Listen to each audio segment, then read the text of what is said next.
আসসালামু আলাইকুম। আজকে আমরা আলোচনা করব কোষ বিভাজনে তৃতীয় ক্লাস নিয়ে, অর্থাৎ তৃতীয় লেকচার এটা। এসএসসিদের জন্য এটা আজকের শেষ লেকচার। তবে এইচএসসিদের জন্য আজকের পরে আরেকটা লেকচার দিতে হবে। কেন? কারণ আমাদের এইচএসসিতে কোচিং আওয়ার আছে এবং এরপরে আছে হচ্ছে মায়োসিসের কিছু ধাপ আছে, সেগুলো আমাদের দেখতে হবে। তো আমি এসএসসিদের জন্য আজকে শেষ ক্লাস হবে। আমি আবারও বলেছি, দেখেন, এসএসসিদের জন্য শুধু এসএসসিদের এসএসসিদের জন্য আজ শেষ ক্লাস। আজ শেষ ক্লাস মানে শেষ ক্লাস বলতে কি এই চ্যাপ্টার। তবে এইচএসসিদের জন্য আরো ক্লাস লাগবে, আরো ক্লাস লাগবে।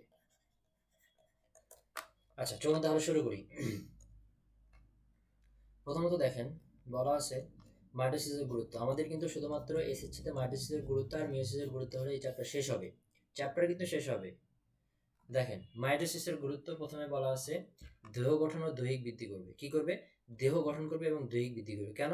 কারণ এটা হ্যাপ্লয়েড মাধ্যমে বিভাজন হয়। কি মাধ্যমে? হ্যাপ্লয়েড। হ্যাপ্লয়েডের মাধ্যমে কি গঠন করবে? দেহ গঠন করবে। আচ্ছা, এরপর বলা আছে এককোষী সুকেন্দ্রিক জীবে, সরি আমি একটু ভুল বলছি, সেটা হচ্ছে হ্যাপ্লয়েড হবে না, এখানে হবে ডিপ্লয়েড। আমি বুঝতে পারি না, আমি সরি ডিপ্লয়েড হবে। তাহলে ডিপ্লয়েডের মাধ্যমে কি গঠন করবে? দেহ গঠন করবে। ডিপ্লয়েডের মাধ্যমে দেহ গঠন করবে। ডিপ্লয়েড বলে কি? Diploid 2n। আচ্ছা, এরপর দেখেন এককোষী সুকেন্দ্রিক জীবে মাইটোসিস প্রক্রিয়া বংশবৃদ্ধি করবে। মানে এককোষী যারা আছে তাদের সুকেন্দ্রিক, অর্থাৎ এককোষী সুকেন্দ্রিক যে জীবগুলো আছে এখানে মাইটোসিস প্রক্রিয়া বংশবৃদ্ধি করবে। যেমন কি আছে? ক্লামাইডোমোনাস। এরপর দেখেন জননাঙ্গ সৃষ্টি ও জনন কোষের সংখ্যার বৃদ্ধি। জননাঙ্গ সৃষ্টি করবে এবং জনন কোষের কি করবে? বৃদ্ধি করবে। যেমন আমি বলি যে কি, জনন যে কোষটা আছে এটার কি হবে? শুক্রাণু ডিম্বাণু মিলনের ফলে আমাদের কিছু দশা দেখা যাবে। মেরুলা, ব্লাস্টুলা, সিস্টুলা, এক একটা দশা সম্পূর্ণ হবে। সরি, এই দশাগুলো যে সম্পূর্ণ হচ্ছে এটা হবে মাইটোসিস প্রক্রিয়া। আচ্ছা, এরপরে আছে নির্দিষ্ট আকার আয়তন রক্ষা এবং ক্রোমোজোমের সমতা রক্ষা করবে। অর্থাৎ নির্দিষ্ট আকার আকৃতি রক্ষা করবে এবং ক্রোমোজোমের সমতা রক্ষা করবে। অর্থাৎ ক্রোমোজোম আর আকার আকৃতি যাতে, মানে মেইন কথা হচ্ছে কি সবকটা হচ্ছে মেইনটেইন রাখবে। এরপর নিউক্লিয়াস ও সাইটোপ্লাজমের ভারসাম্য রক্ষা করবে। নিউক্লিয়াস যেমন ভাবে থাকবে সাইটোপ্লাজম তেমন ভাবে, অর্থাৎ দুইটার ভারসাম্য রক্ষা করবে। এরপরে ক্ষতস্থান পূর্ণ এবং ক্রমাগত ক্ষয় পূর্ণ হবে, মানে ক্ষতস্থান পূর্ণ করবে এরা। সাপোজ ধরো, মানে ধরো তোমার হাত কেটে গেছে, তো এই জায়গাটা কেটে গেছে, তো এই জায়গাটা পূর্ণ কে করবে? এই ক্ষতস্থানটা, ক্ষতস্থান পূর্ণ করবে হচ্ছে আমাদের মাইটোসিস প্রক্রিয়া। মাইটোসিস। এরপর পুনরুৎপাদন বলতে কি? যেমন লোহিত রক্তকণিকা, আমাদের লোহিত রক্ত কিন্তু ধ্বংস হয়ে যায়। লোহিত রক্ত কি হয়ে যায়? ধ্বংস হয়ে যায়। এরপর কর্নিয়ার বাইরের কোষের পূর্ণ উৎপাদন ঘটে। অর্থাৎ যখন লোহিত রক্ত ধ্বংস হয়ে যাবে তখন আবার সৃষ্টি হবে। যে এই সৃষ্টিটা কি করবে? মাইটোসিস। গুণগত বৈশিষ্ট্য স্থিতিশীলতা রক্ষা করে, অর্থাৎ গুণগত মানটা কি থাকবে? সেম রাখবে। মার্সের গুরুত্ব আশা করি বুঝতে পারছি। আচ্ছা, এরপর আমরা দেখবো মিওসিসের গুরুত্ব।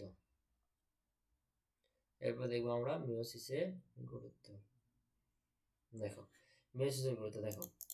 মিওসিসের গুরুত্ব আমরা মনে রাখতে পারি যে কি মেন্ডেলের অবচিত্র প্রজ্ঞাক্রম জন্মালো। মেন্ডেলের অবৈচিত্র্য প্রজ্ঞাক্রম জন্মালো।